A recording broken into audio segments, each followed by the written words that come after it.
Nyonya Emilia mengalami pendarahan hebat dan kehabisan banyak darah. Kami sudah melakukan yang terbaik, tapi Tuhan berkehendak lain.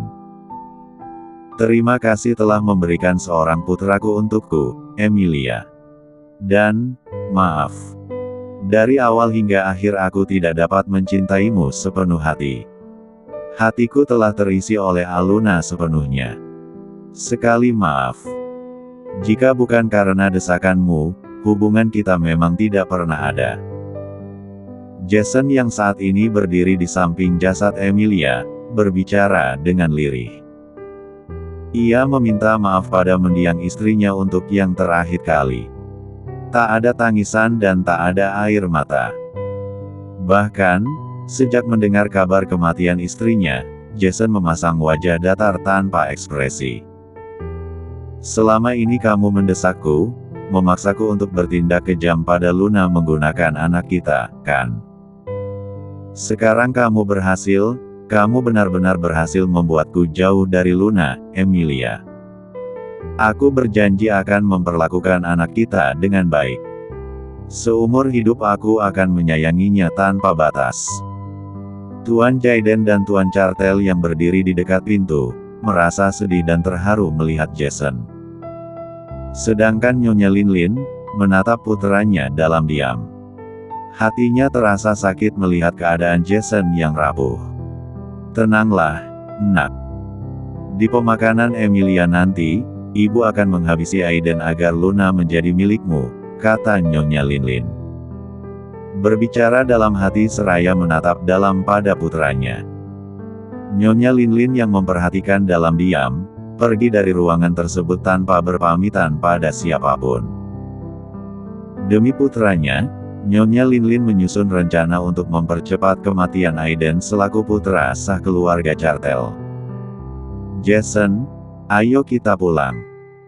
Ayah sudah memerintahkan para pelayan di rumah untuk mengurus pemakaman Emilia. Tuan Jaiden yang biasanya tidak banyak bicara, mendekati putranya dan mengajaknya pulang. Diajak pulang oleh papanya, Jason mengangguk pelan. Lalu, tangannya bergerak menutup wajah pucat jasad istrinya menggunakan kain putih. Setelah itu, ia pun pulang ke kediaman keluarga Chartel, mengurus pemakaman mendiang istrinya dan memberikan penghormatan terakhir. Tiba di rumah duka, Jason dan yang lainnya disambut oleh Aluna dan Aiden. Padangan suami istri itu bangkit dari duduk mereka dan menghampiri Jason serta yang lainnya yang baru saja tiba. Kek, aku sudah meminta petugas untuk menerus upacara pemakaman Emilia sore ini. Papar Aiden pada Tuan Chartel. Tuan Chartel mengangguk seraya tersenyum kecil. Baguslah. Mendengar perkataan Aiden dan Tuan Chartel, Jason menoleh pada keduanya secara bergantian. Selanjutnya, meskipun kau yang mengurus pemakaman Emilia, aku tidak akan berterima kasih padamu. Lontar Jason pada Aiden. Aiden tersenyum tipis. Aku tidak haus pujian, katanya. Membalas perkataan Jason, lalu melangkah pergi dari tempat itu. Meskipun tidak menyukai seluruh penghuni rumah itu kecuali sang kakek, tetapi Aiden tidak ingin mengabaikan musibah yang terjadi. Tanpa peduli pada perkataan Jason, Aiden tetap mengurus pemakaman Emilia. Melihat suaminya pergi, Aluna termangu. Ia diam di posisinya tanpa bisa berbuat apa-apa. Luna. Jason yang berdiri di samping Tuan Jaiden, memanggil Aluna yang berdiri dalam diam. Dipanggil oleh Jason, Aluna mengangkat wajahnya dan menatap wajah pucat pria itu. Grab. Tanpa izin dan tanpa aba-aba, Jason memeluk tubuh Aluna dengan erat, membuat wanita itu terkejut bukan main. Hicks. Luna. Kenapa semuanya jadi seperti ini? Kenapa semuanya menjadi semakin buruk? Rasanya aku benar-benar tidak sanggup. Niat ingin mendorong tubuh Jason dengan kasar karena telah berani memeluknya, tetapi saat mendengar tangisan pilunya, Aluna mengurungkan niatnya. Tidak ada satupun orang tempatku berbagi selama ini kecuali dirimu, Luna. Huhu.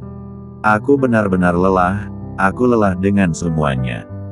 Kakek, ucap Aluna dengan lirih. Wanita itu menatap pada Tuan Cartel yang berdiri di belakang Jason yang menangis. Tuan Cartel tersenyum kecil. Tidak apa, Aiden adalah suami yang bijak. Dia pasti akan mengerti, ucapnya. Pria tua itu seolah paham seperti apa ketakutan yang dirasakan oleh cucu menantunya saat ini. Setelah mendapatkan izin dari Tuan Cartel, Aluna pun mengusap punggung Jason. Dengan pelan, berusaha menenangkan mantan sekaligus adik iparnya itu. Tenanglah, Jason. Yakin, jika Tuhan akan memberikan yang terbaik, ucap Aluna. Kasian sekali. Jika dilihat sekarang, hidup Jason tidak jauh berbeda dengan Kak Aiden. Hidup Kak Aiden dipenuhi oleh dendam dan ambisi selama ini. Sedangkan Jason, hidup dalam tekanan berat dan tidak pernah merasakan kebebasan. Imbuhnya dalam hati. Aluna yang mengusap punggung Jason, berbicara dalam hati dan larut dalam pemikirannya. Ia merasa, jika Aiden dan Jason sama-sama tidak bahagia selama ini. Lakukan dengan baik. Jangan berikan celah sedikit pun pada Aiden. Nyonya Linlin tampak berbicara dengan serius pada beberapa orang bayarannya. Di tangan wanita itu membawa amplop coklat tebal, lalu memberikannya pada salah satu orang bayarannya untuk menghabisi Aiden. Lalu, bagaimana dengan wanita itu, bos? Apakah harus dihabisi juga seperti suaminya? Nyonya Linlin menggerakkan tangannya. Jangan sentuh wanita itu. Dia adalah kekasih putraku, jika sampai terjadi hal buruk padanya, putraku bisa gila. Tuturnya. Para anak buah Nyonya Linlin pun mengangguk. Baiklah, kami mengerti. Di acara pemakaman nanti, kami akan menghabisi pria itu untuk Anda. Setelah berdiskusi dan menyusun rencana, Nyonya Linlin pun pergi dari tempat itu. Ia menghampiri Tuan Jaiden dan yang lainnya, berpura-pura peduli dengan kematian Emilia. Jam menunjukkan pada pukul 3:30 sore, keluarga Cartel mengiringi mobil jenazah yang membawa Emilia ke pemakaman. Selamat jalan, Emilia. Semoga Tuhan memberikan tempat terbaik, ucap Aluna. Selamat jalan, semoga Tuhan mengampuni segala dosa-dosamu, kata Aiden. Terima kasih untuk segalanya, Emilia. Semoga kau tenang di sisi Tuhan, kata Jason. Tangannya bergerak, menabur bunga di atas gundukan tanah makam mendiang istrinya. Di area pemakaman itu cukup ramai, bahkan beberapa orang bayaran Nyonya Linlin juga ada di sana. Mereka bergerak di keramaian untuk menjalankan tugas yang diberikan Nyonya Linlin, yaitu menghabisi Aiden. Aiden yang berdiri di samping istrinya, perlahan melipir dan mencari Harden yang sejak tadi mengikuti di belakangnya. Awasi mereka, jangan sampai menyakiti Luna, bisik Aiden. Harden mengangguk, matanya melirik dua anak buah Nyonya Linlin yang berdiri di sisi kanan. Pengawal rahasia yang kutugaskan sudah siaga sejak tadi. Bahkan, bukti-bukti kejahatan nenek sihir itu sudah kuamankan, kata Harden. Sudut bibir Aiden tersungging. Kali ini, Nyonya Linlin akan benar-benar hancur. Niatku akan menyerangnya setelah pemakaman ini selesai. Siapa sangka dia sudah begitu tidak sabaran ingin menghabisi nyawaku, kata Aiden. Baiklah, aku akan bermain dengan baik kali ini. Imbuhnya. Setelah berbicara dengan Harden, Aiden pun kembali mendekati Aluna yang sibuk menabur bunga bersama Jason di makam Emilia. Sayang, sudahlah. Jangan terlalu lelah, kata Aiden. Berbicara pelan pada istrinya. Tidak apa, sayang. Sebentar lagi selesai kok, ucap Aluna. Membalas perkataan suaminya. Di saat mereka semua sedang sibuk, suara tembakan terdengar dari jauh. Dor! Salah satu anak buah Nyonya Linlin tiba-tiba jatuh terkapar dengan luka tembak di dada. Tembakan itu sukses membuat semua orang panik, termasuk Nyonya Linlin sendiri. Bahkan, wajah wanita itu langsung berubah pucat. Tangkap semua penyusup yang ada di tempat ini. Lalu, serahkan padaku. Seru Harden pada para anak buah bayangannya. Mendengar perintah Harden, keempat anak buah Nyonya Linlin yang panik, berusaha melarikan diri dari tempat itu.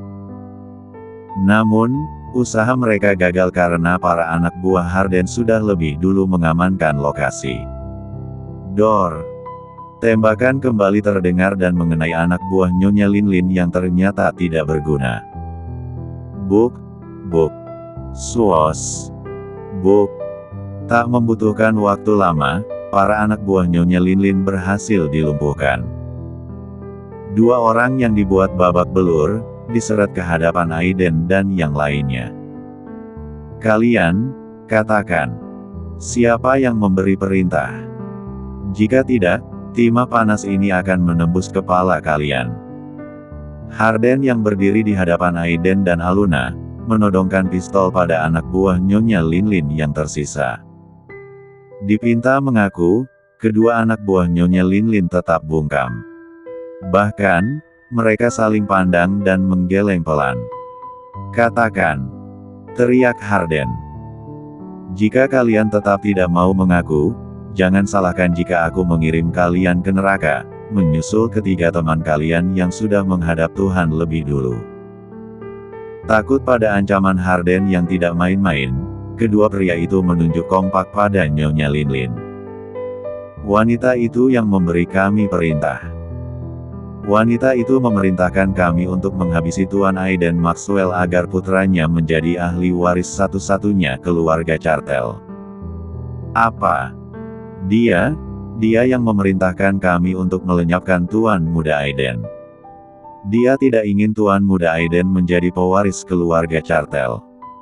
Salah satu anak buah Nyonya Linlin buka mulut, membuat wajah wanita separuh baya itu memucat. Bahkan, sepasang matanya membeliak sempurna. Benar, Tuan. Nyonya Linlin mengatakan, jika dia tidak ingin posisi putranya disingkirkan oleh Tuan Muda Aiden selaku putra sah keluarga Cartel. Mendengar pengakuan dua anak buah Nyonya Linlin yang tersisa, Tuan Cartel menggeleng pelan. Sebelah tangannya memegangi dadanya yang tiba-tiba terasa sesak. Apa yang kalian katakan? Aku sama sekali tidak mengenal kalian. Lontar Nyonya Linlin dengan suaranya yang terdengar gugup. Wanita separuh baya itu berpura-pura tidak mengetahui apapun. Bahkan, sebisanya ia berlagak lemah di hadapan anggota keluarga Cartel. Berani sekali kalian memfitnahku, kata Nyonya Linlin. Aiden, semua ini ulahmu, kan? Kau sengaja melakukan trik seperti ini agar ayah dan kakekmu membenciku. Tudingnya pada Aiden yang memeluk istrinya. Aiden yang memeluk tubuh bergetar Aluna, tampak menyunggingkan sudut bibirnya. Sejak awal kau memang tidak pernah suka padaku dan Jason. Bahkan tidak menginginkan kami menjadi bagian dari keluarga Cartel. Aku tidak menyangka, jika kau bisa melakukan perbuatan keji seperti ini, kata Nyonya Linlin. Berusaha memutar keadaan agar Aiden yang disalahkan oleh Tuan Jaiden. Mendengar perkataan Nyonya Linlin, Tuan Jaiden memejamkan matanya sesaat.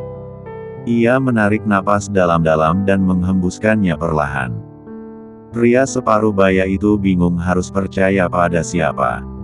Istri, atau putra kandungnya. Sejak awal aku memang tidak pernah menyukaimu dan tidak pernah mau menerimamu sebagai pengganti ibuku. Ibuku hanya satu, dan tidak akan pernah tergantikan oleh siapapun, terutama dirimu, wanita jalang murahan. Lontar Aiden. Suaranya keras, bernada dingin dan datar, tetapi terdengar begitu serius. Aiden, jaga bicaramu. Bersikaplah sopan pada orang yang lebih tua. Tegur Tuan Jaiden pada putranya. Ditegur oleh pria yang telah menghadirkannya ke dunia, Aiden tertawa sumbang. Haha. Dari awal hingga akhir, ternyata mata dan hatimu tetap buta, ayah. Kau telah dibutakan oleh wanita iblis ini. Tunjuk Aiden pada Nyonya Linlin. Dia adalah pembunuh. Dia yang telah membunuh ibu dan adikku. Bohong. Kau gila, mana mungkin aku membunuh ibu dan adikmu. Jelas-jelas ibumu tewas tertabrak mobil, sedangkan adikmu ditemukan tewas tenggelam di kolam, kata Nyonya Linlin. Berusaha menyangkal fakta yang diberikan oleh Aiden. Melihat kebutuhan yang terjadi antara Aiden dan Nyonya Linlin, Jason yang berdiri di samping makam Emilia itu hanya diam saja. Ia tak memberikan reaksi apapun. Sejak awal pria itu tahu jika ibunya ingin menghabisi Aiden. Tetapi, ia sendiri tidak menyangka jika ibunya adalah sosok yang benar-benar keji. Apakah benar yang dikatakan Aiden, ibuku adalah orang yang melenyapkan bibi dan adik? Tanya Jason dalam hati. Bu, katakan padaku, apakah benar yang dikatakan Aiden? Ibu dalang di balik pembunuhan bibi dan adik Alea. Tanyanya pada Nyonya Linlin dengan pelan. Nyonya Linlin menggeleng. Tak mau mengakui kebenarannya di hadapan Jason dan yang lainnya. Tidak. Mana mungkin ibu membunuh bibi dan adikmu? Aiden hanya mengada-ngada, dia sengaja memfitnah ibu, Jason, kata Nyonya Linlin. Menjawab pertanyaan putranya dengan mata melotot. Wanita itu menggeleng-geleng. Ekspresi tegangnya berubah sedih. Membuat Jason dan Tuan Jaiden merasa kasihan melihatnya. Cuy. Benar-benar wanita iblis, kata Aiden. Aku muak dengan semua ini. Serunya dengan lantang. Sejak tadi, Tuan Cartel memperhatikan dalam diam. Pria tua itu terlihat berpikir keras. Ia seolah sedang mencerna semua yang terjadi. Aiden tidak mungkin memberontak dan melakukan perbuatan seperti ini. Apalagi membayar orang untuk mencelakai dirinya sendiri seperti ini, gumam Tuan Cartel. Mata tua pria itu memperhatikan Aiden dan Nyonya Linlin bergantian. Sedikitpun ia tak mempercayai perkataan Nyonya Linlin yang menyudutkan cucunya. Selama ini Aiden sering mengatakan jika ibu dan adiknya mati karena dibunuh, apakah dia benar-benar mengetahui sesuatu? Katakan yang jujur, Bu. Bukankah selama ini ibu sering mengatakan jika ingin menyingkirkan Aiden? Papar Jason. Sengaja, memancing kebenaran yang disembunyikan ibunya selama ini. Wajah Nyonya Linlin kembali tegang dan memucat. Pikirnya, kenapa Jason berbicara seperti itu? Jason, apa yang kau katakan? Bukankah kau tahu sendiri alasan ibu melakukan semua itu? Ibu lakukan semuanya demi dirimu. Ibu ingin kau menjadi ahli waris kekayaan Cartel, agar kelak tidak ada seorang pun yang berani meremehkanmu. Perkataan Nyonya Linlin membuat Tuan Jaiden mengepalkan kedua tangannya dengan erat. Wajahnya memerah dan terlihat marah. Sejak awal ibu tahu, aku tidak pernah menginginkan harta kekayaan dan juga kekuasaan keluarga Cartel. Sejak awal ibu juga tahu jika yang kuinginkan adalah kebebasan. Tapi ibu selalu saja menekan dan memaksaku melakukan apa yang tidak pernah kuinginkan, kata Jason dengan wajahnya yang memelas. Nyonya Linlin menggeleng pelan. Bodoh. Dasar bodoh. Ibu lakukan semua ini demi dirimu, tapi kau malah bertindak bodoh. Makinya pada Jason. Linlin, ternyata semua yang dikatakan oleh Aiden benar. Kau merencanakan kejahatan untuk membunuhnya dan merebut kekuasaan Cartel. Lontar Tuan Jaiden dengan suaranya yang keras dan mata melotot. Tidak, sayang. Aku tidak melakukan apapun. Semua yang dikatakan Aiden bohong. Kau tahu sendiri kan, jika selama ini putramu tidak suka padaku. Takut pada Tuan Jaiden, Nyonya Linlin pun mengiba dan berusaha membuat pria itu kembali percaya dan berpihak padanya. Muak melihat drama yang terjadi di depan matanya, Aiden pun menghela napas dengan kasar. Selanjutnya, pria itu menatap pada Harden yang bersikap waspada sejak tadi. Sudah cukup dramanya, bentak Aiden. Har, hubungi polisi dan berikan bukti-bukti kejahatan wanita ular ini. Titahnya pada Harden. Harden mengangguk.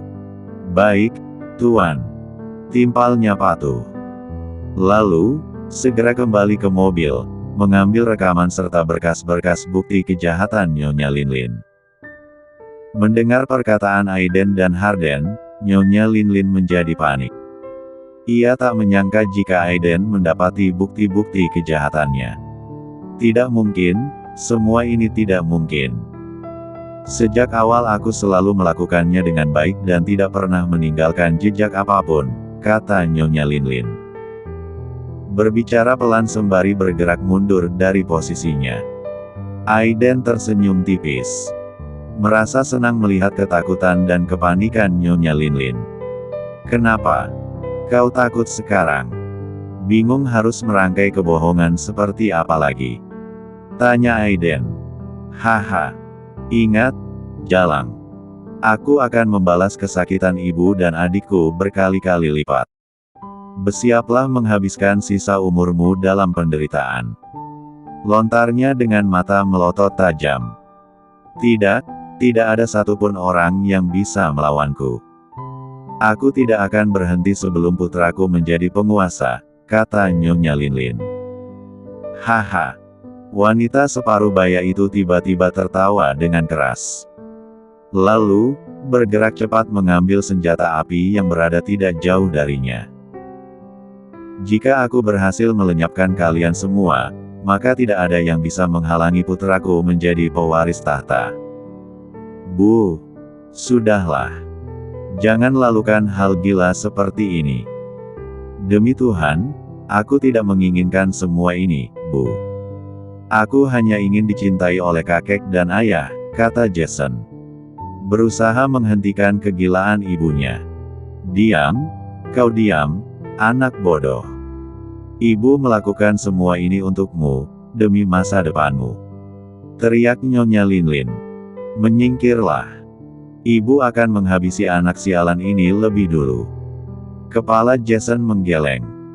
Wajahnya memucat, takut ibunya berbuat nekat pada Aiden dan yang lainnya. Jangan, Bu. Aku mohon, kata Jason. Tanpa mendengarkan perkataan Jason, Nyonya Linlin menodongkan senjata api yang ada di tangannya pada Aiden. Aksi gila yang dilakukan wanita itu, membuat keadaan menjadi tegang. Bahkan, tubuh Aluna sampai bergetar hebat dibuatnya. Kakak, ucap Aluna dengan lirih. Matilah kau, sialan. Sampaikan salamku pada ibu dan adikmu di neraka. Ibu, jangan. Teriak Jason. Aiden. Jerit Tuan Cartel dengan mata melotot lebar. Aiden. Dor.